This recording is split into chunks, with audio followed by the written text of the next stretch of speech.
He is a disruptor within architecture. Björk is 43 years old, and in the world of architecture, that's a baby. Some of the most groundbreaking paradigm changes in recent architectural history have always happened when there was like this perfect confluence of an architect and a patron. The King Street opportunity came to us from Allied. Michael Emery had spent years assembling this property, and he knew that he had arrived at nearly 600 feet of frontage on King Street that was truly unique. I mean, that just doesn't exist. I would say that this is the dream commission for an architect.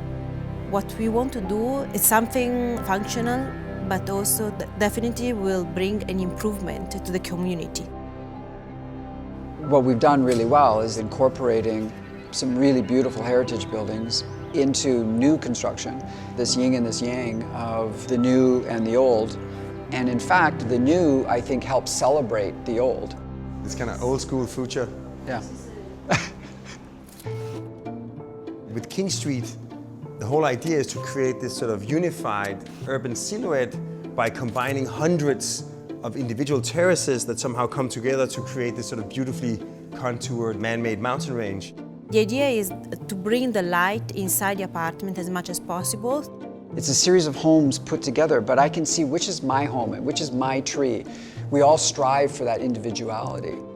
Each home actually has its own little garden in the sky with grass and with trees. So it's almost taking the urban scale and breaking it down all the way to the fine grain of the human scale. This project, far more than any other project ever done in Toronto, is bringing nature into the city in really interesting and creative ways.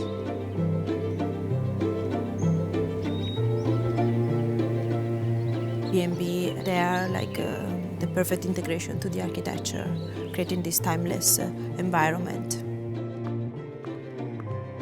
Going through the selection of the furniture for B&B, I found interesting the contraposition of the shapes.